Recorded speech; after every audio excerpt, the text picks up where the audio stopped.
Hello friends, welcome aboard the Sleepy Fairy Tale Express. I'm the Red Mermaid. This train is a dream journey to fairy tale land. Have you all got your train tickets? Subscribe and hit the like button to always be able to ride. Close your eyes, prick up your ears, and listen in a comfortable position. Today's story is The Blue Light.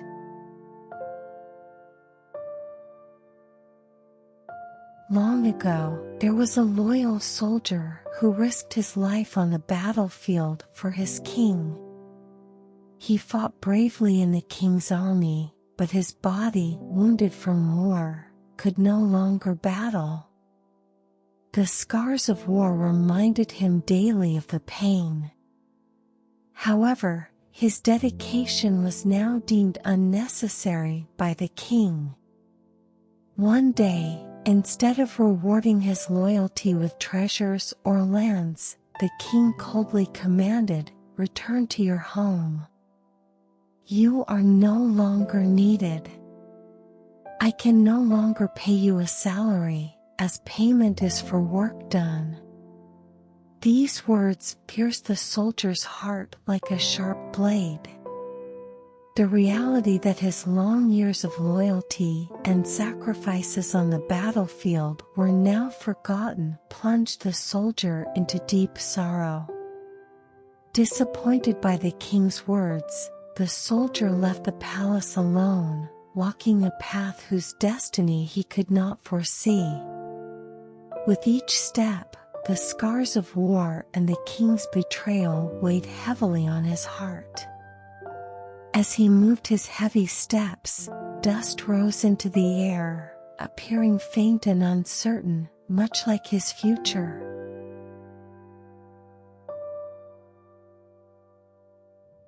As the sunlight began to fade, the soldier continued his journey, filled with anxiety and worry.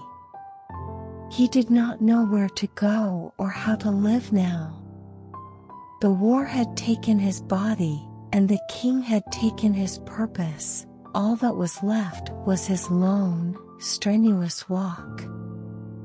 He lost his way and eventually wandered into a forest.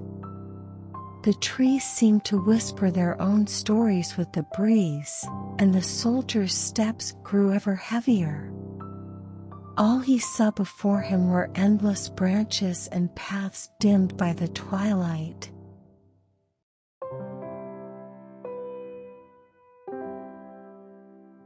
In the evening, the soldier stumbled upon an old house in the forest.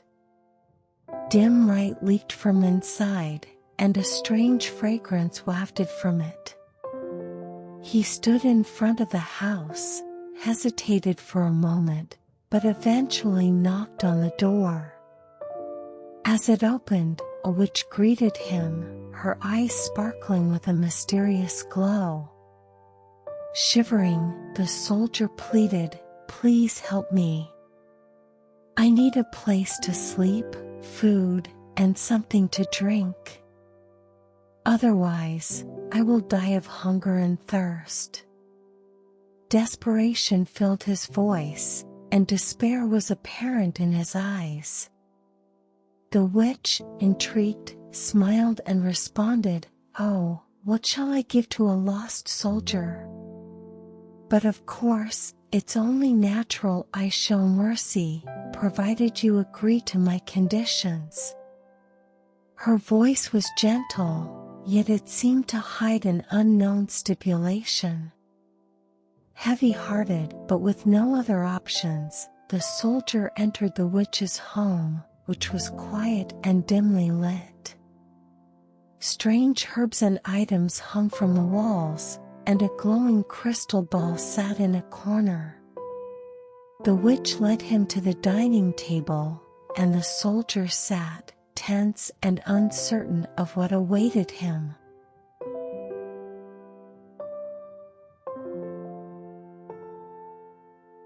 As night deepened, the soldier finished his meal in an awkward silence. The witch served him a strange herbal tea, the scent of which filled the tranquil night air. After the meal, the soldier cautiously asked, "What is your request?" His voice trembled with anxiety. Slowly rising from her chair, the witch smiled meaningfully and said, "Tomorrow, you must till my garden. Complete this task, and you will have everything you desire." The next morning, the soldier began working early. The garden looked long neglected, overgrown with weeds. He took up a hoe and shovel, starting the laborious task of digging the soil. The sun beat down harshly, and sweat beaded on the soldier's forehead. He moved heavy stones and roots, leveled the earth, and struggled, but the task was far more daunting than he had anticipated. As evening approached, the soldier felt an overwhelming desire to collapse. His hands were filled with blisters, his back stiffened with pain, yet much work still remained.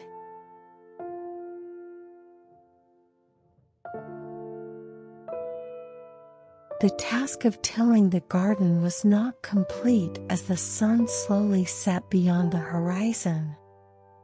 The soldier was covered in dirt, utterly exhausted. His hands were muddy and sore, and his entire body ached. Watching him, the witch nodded, seemingly making a decision. "You can't work any further today. You may rest here tonight, but tomorrow, you must chop wood in the front yard. Once that's done, you will receive what you desire." At dawn, the soldier began chopping wood as directed by the witch. The trees looked large and daunting, and splitting them for firewood was another challenging task. He wielded the axe, each chop echoing deeply through the wood. Despite the hard labor, he continued to split the wood. Throughout the day, the soldier focused solely on chopping wood. Sweat poured from his body, and his grip on the axe handle became numb. As the time to stop approached, he collapsed exhausted on the grass. All that was before him were piles of chopped wood, quietly proving his day's labor.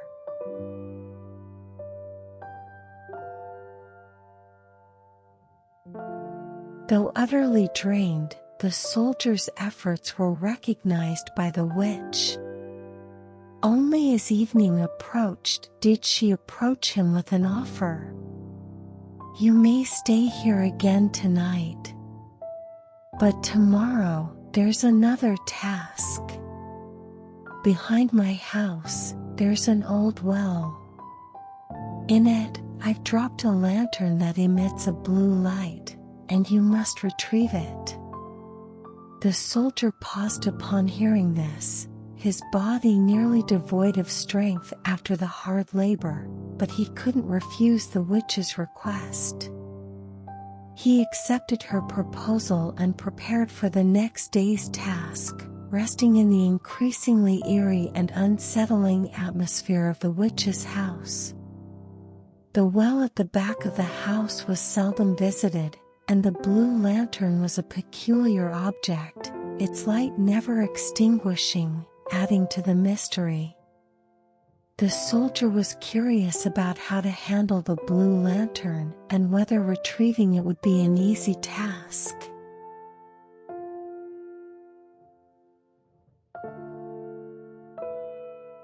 At dawn, the witch and the soldier headed to the old well, which looked abandoned and had become part of the landscape over time. Its interior was filled with dark, mysterious shadows. The witch prepared a bucket and explained to the soldier, "The blue lantern is deep within this well. You must go down and find it." Carefully, the soldier stepped into the bucket, and the witch operated it, slowly lowering him into the well. The inside was silent and damp, and as he descended, the chilly air enveloped him. When he finally touched the bottom, he spotted the blue light in the darkness. The lantern emitted a mystical glow, shining alone at the well's bottom. He cautiously took the lantern into his hands and signaled to the witch. She began pulling the bucket up. As he ascended, scraping against the well's walls, he held tightly to the blue lantern.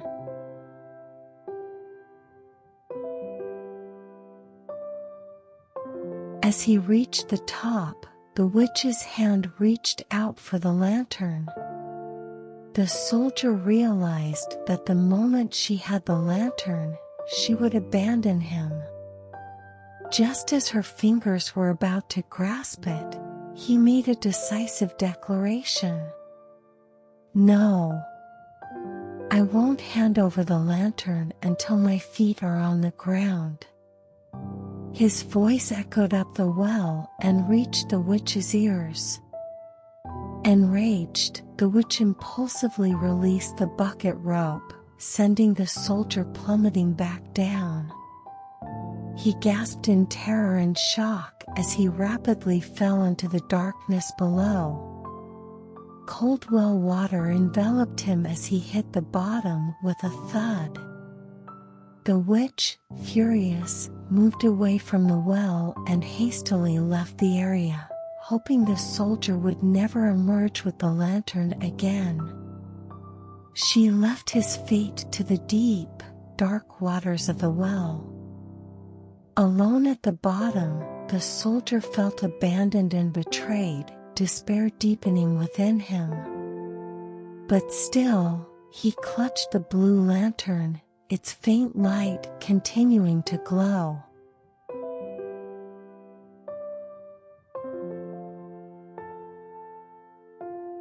Remarkably, the soldier was not severely injured.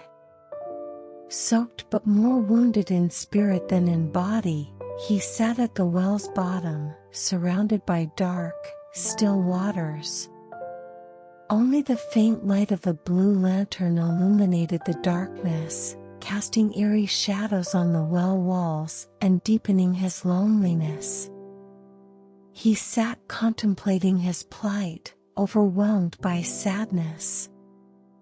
"How can this small light save me here? Only death awaits," he murmured as he looked at the blue lantern. Though it continued to shine, he couldn't see how it could possibly lead to his salvation. His heart filled with despair, and the cold air of the well seemed to seep into his skin, making him shrink further into himself. He spent a long time in solitude, and as time passed, his hope faded more and more. The time at the bottom of the well felt like an eternity, and he began to accept his fate. Yet, the small light of the blue lantern remained, a last vestige of hope for the lonely soldier.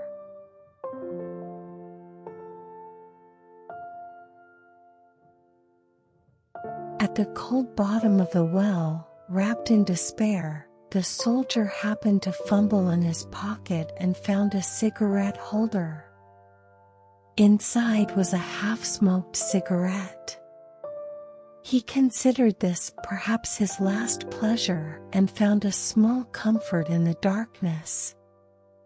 He used the blue lantern's light to light the cigarette. As he took a deep drag, his body felt a momentary warmth. The smoke slowly spread in the cold well, appearing almost magical. Suddenly, amidst the smoke, a small black dwarf appeared. The dwarf stood before the soldier and asked, "Master, what do you command?"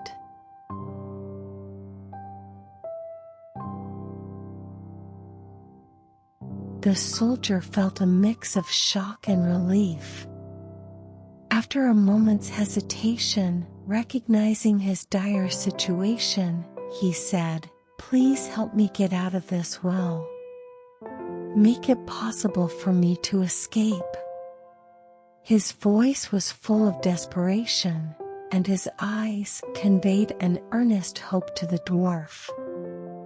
The dwarf nodded with a smile at the soldier's request and took his hand, leading him toward a small hidden passage in the well's wall.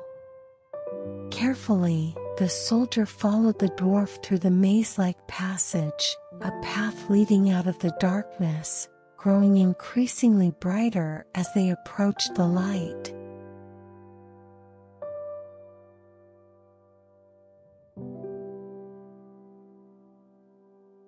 The underground passage was intricately tangled, and the dwarf led the soldier to several secret corners. There, the dwarf paused and whispered to the soldier, "This place has been hidden for a long time. Here lies the treasure the witch has collected." Excitement tinged the dwarf's voice. He pointed to a section of the wall and carefully pushed it open, revealing a secret space filled with gold and jewels. The soldier was speechless at the sight. All these treasures were the witch's, and now the dwarf was showing them to the soldier.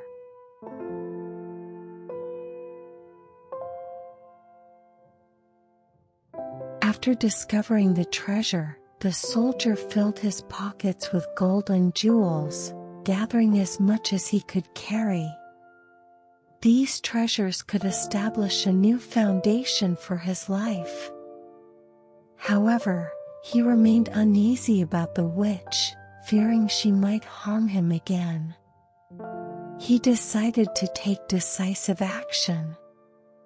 He approached the dwarf and cautiously suggested, "Let's ensure the witch can no longer harm anyone. Join me in bringing her to justice." The dwarf agreed to the soldier's request, and they devised a plan to find her. The soldier and the dwarf cautiously approached the witch's house.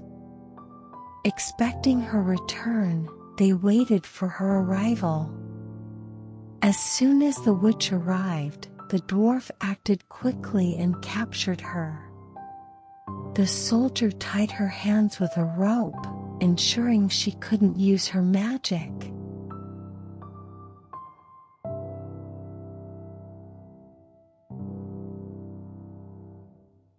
Having captured the witch, the soldier gave a crucial order to the dwarf. "Now go and bring the old witch to court." His voice was firm and commanding. As the witch was taken to court, she screamed terribly throughout. However, the resolute attitude of the dwarf and the soldier's commanding presence prevented her from resisting further. The event of taking the witch to court partially satisfied the soldier's desire for revenge. After the witch's arrest, the dwarf quickly returned to the soldier's location, and they began planning their next steps. This incident demonstrated that the soldier could achieve his objectives through the enforcement of law.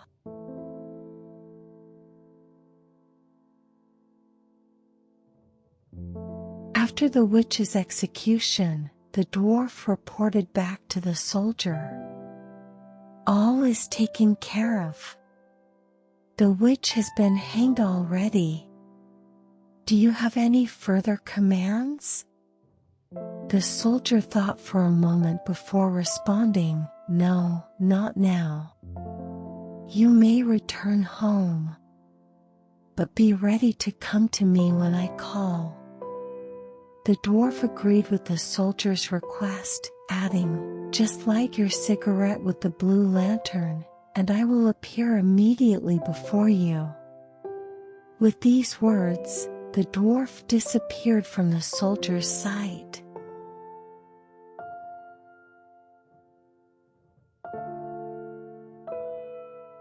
After all was settled, the soldier returned to his hometown city for the first time in many years. His return was quiet, but his heart was filled with anticipation for a new start and changes. Observing the altered state of the city, the soldier pondered how to begin his new life. Upon arrival, he sought out the city's finest inn. There, he instructed the innkeeper to decorate a room for him as lavishly as possible. He also visited the city's best tailor and ordered custom-made clothes. With luxurious fabrics and elegant designs, the soldier ensured his attire was nothing less than that of a noble at the palace.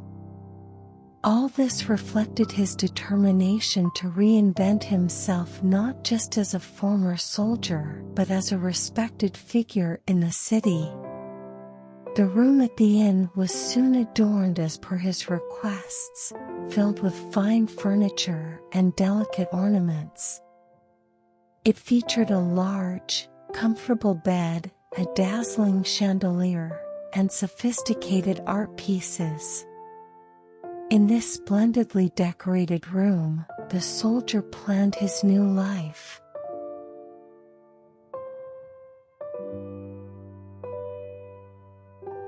With his room at the inn beautifully arranged, the soldier faced his first night there.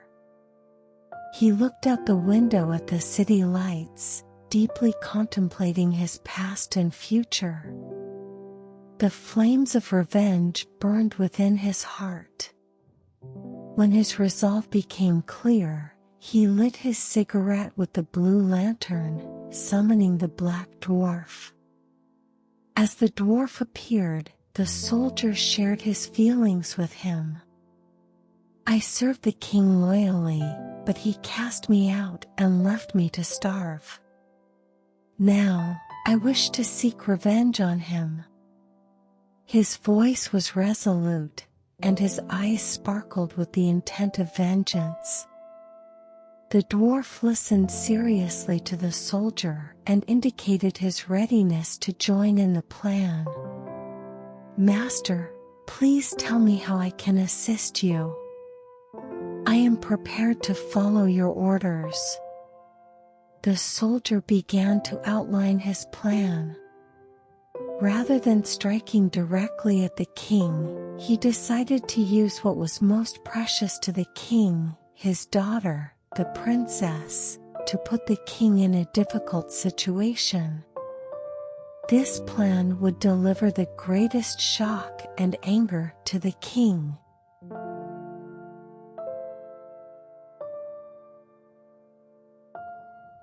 When the dwarf asked about the plan of action, the soldier slowly said, "Late at night, when the princess is asleep in her bed, bring her to me without waking her.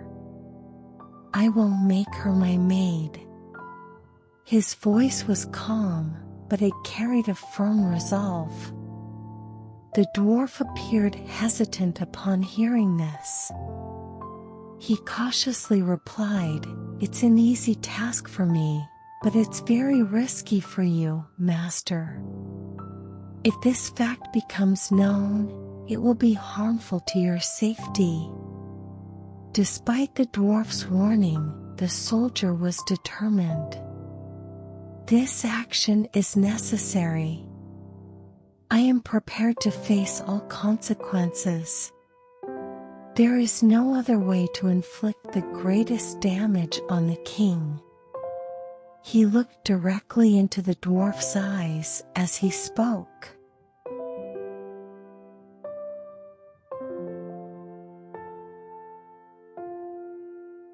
In the deep of night, breaking the silence of the royal palace, the clock struck 12. At that moment, the door quietly opened, and the dwarf entered stealthily. Over his shoulder, the unconscious princess lay. The dwarf's magic had put her into a deep sleep, and he skillfully laid her down. The soldier, observing the princess's condition, commanded coldly, "Ah, you've brought the princess? Start working immediately. Fetch a broom and sweep the room." His voice was authoritative and commanding. Unawakened, the princess automatically began to move. She picked up a broom from one side of the room and started sweeping mindlessly.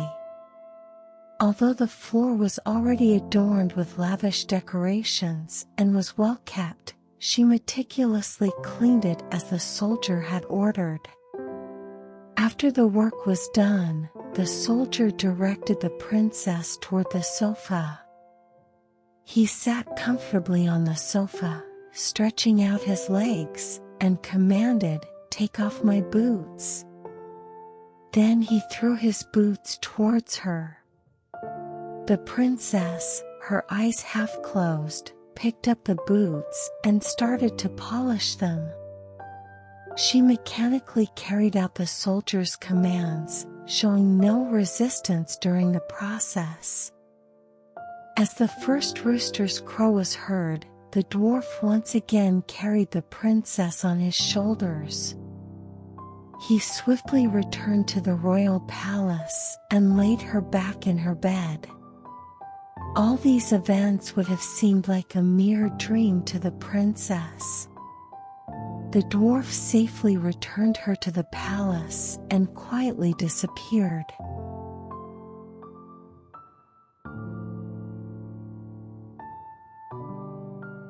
As morning sunlight brightened the princess's room, she slowly opened her eyes.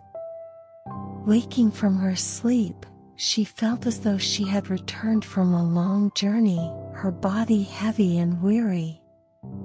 She tried to recall the events of the previous night, but everything seemed as vague as a dream. She got up from her bed and went to her father, the king. Her steps were heavy, and her mind was troubled. The king was having breakfast and looked at his daughter with a worried expression as he noticed her tired appearance. The princess stood before the king and began to speak of her strange dream. "Father, I had a bizarre dream. I was whisked away swiftly across the streets to a soldier's room. There, I became his maid and had to perform all sorts of menial tasks. I swept and polished his boots. It was just a dream, but I feel as tired as if I had actually done all that work." Her voice shook, and her eyes appeared dazed.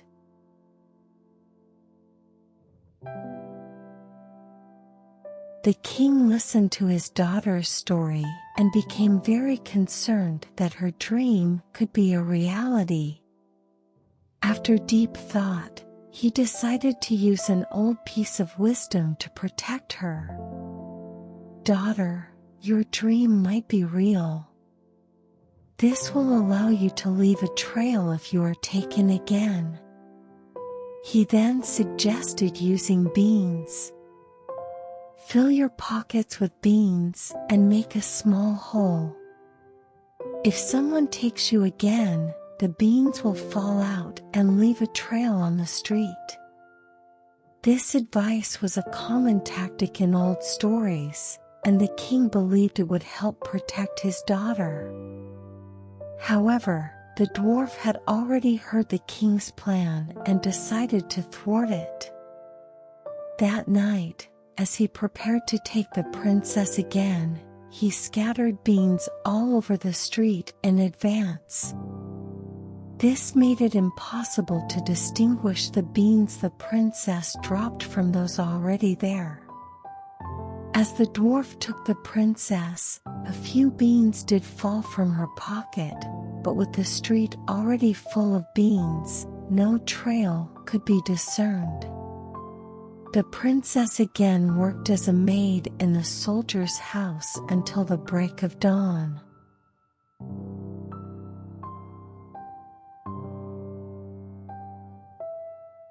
The king's plan involved tracking the path the princess was taken by the beans she dropped. However, thanks to the dwarf's foresight in scattering beans all over the street beforehand, this plan was perfectly thwarted. The dwarf had spread beans across the entire street before the king's orders could be implemented, making it impossible to distinguish the princess's specific beans. The next morning, the king deployed his guards and a search party to find the path the princess had been taken. However, when they searched the street, they found it already littered with beans. Children sat picking beans among themselves, saying, "Beans fell like rain last night." This phenomenon made the princess's beans indistinguishable from the others. The king's search party came to no conclusion. With too many beans scattered around, it was difficult to trace the princess's actual path, indicating the success of the dwarf's cunning plan. The king and his men felt a profound disappointment and were forced to return without any clue to solve the princess's kidnapping case.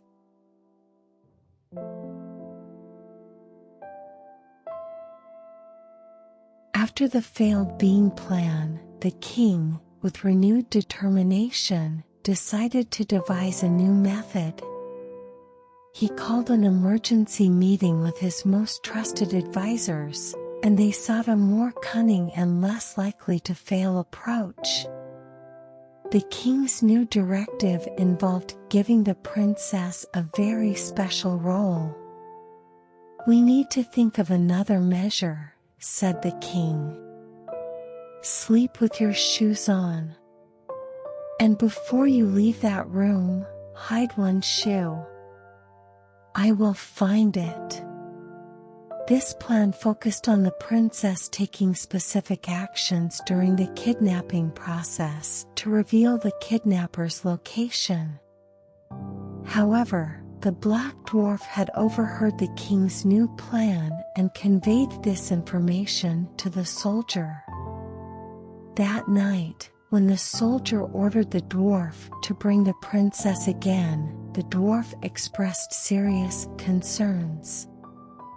"There's no way to counter this measure, and if the princess's shoe is found in your room, it could lead to dangerous consequences."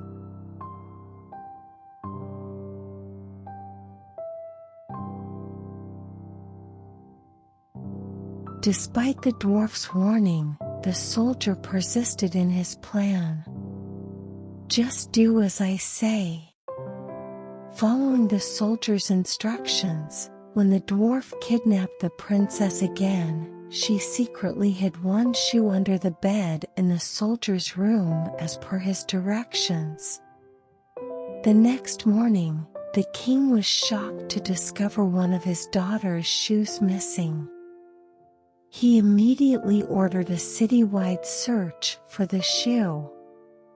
The king's search party thoroughly scoured the city and eventually found one shoe in the soldier's room. This discovery was presented to the king as evidence of the soldier's involvement in the princess's kidnapping, and the dwarf fled outside the city gates to report this fact.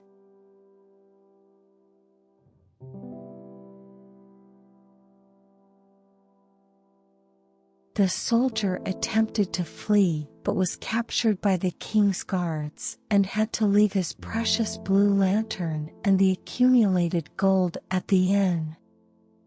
Arriving at the jail, the soldier was chained near a window. There, he accidentally saw one of his former comrades passing by. He tapped on the window to catch his attention.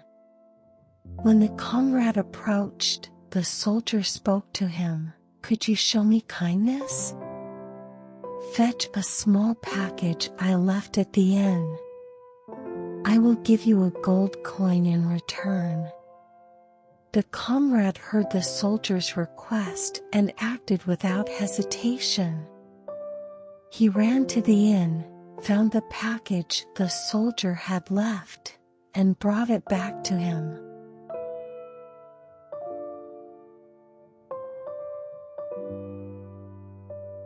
The soldier carefully opened the package brought from the inn by his comrade and took out the blue lantern. He lit the lantern with his cigarette, and immediately the dwarf appeared before him. The presence of the dwarf greatly relieved the soldier. The dwarf stood before him, examining his condition closely. The soldier explained his situation to the dwarf and sought advice. "I need to get out of here, but I don't know what their plan is for bringing me here." The dwarf appeared to ponder this deeply and finally spoke cautiously. "Don't be afraid. Just go where they lead you. Let them do whatever they plan to. Just don't forget to take the blue lantern with you." Following the dwarf's instructions, the soldier kept the blue lantern with him securely. He did not attempt to escape from there.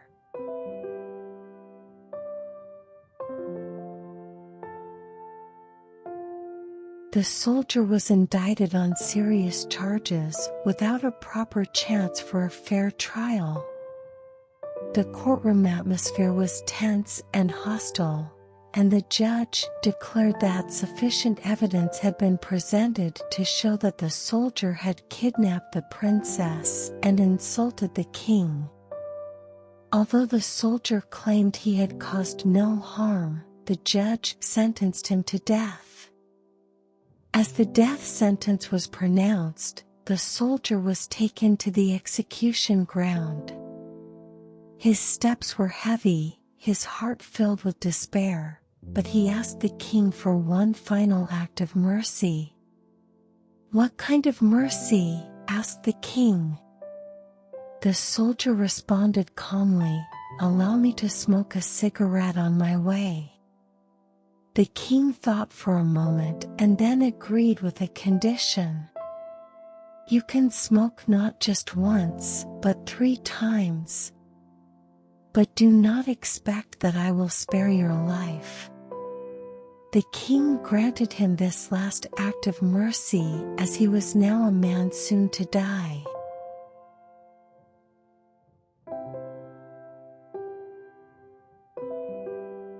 As the moment for execution drew near, the soldier lit his blue lantern and a cigarette. The blue flame sparkled, and smoke rose, from which the dwarf magically appeared. The dwarf stood before the soldier and asked, "What do you command, master?"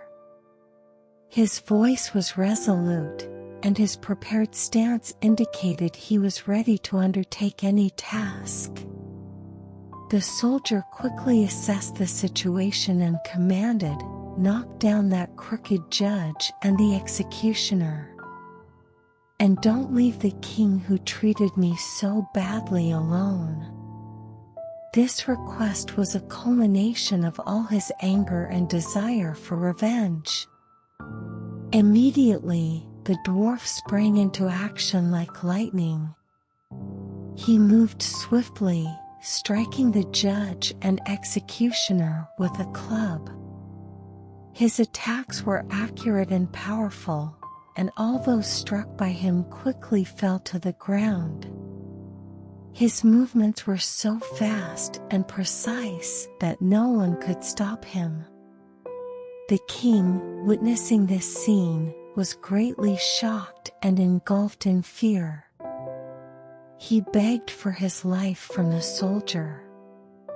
Eventually, the king agreed to hand over his kingdom and daughter to the soldier as a settlement. Thus, the soldier received recompense for all the unjust treatment he had endured, became the king of the land, and took the princess as his wife.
you.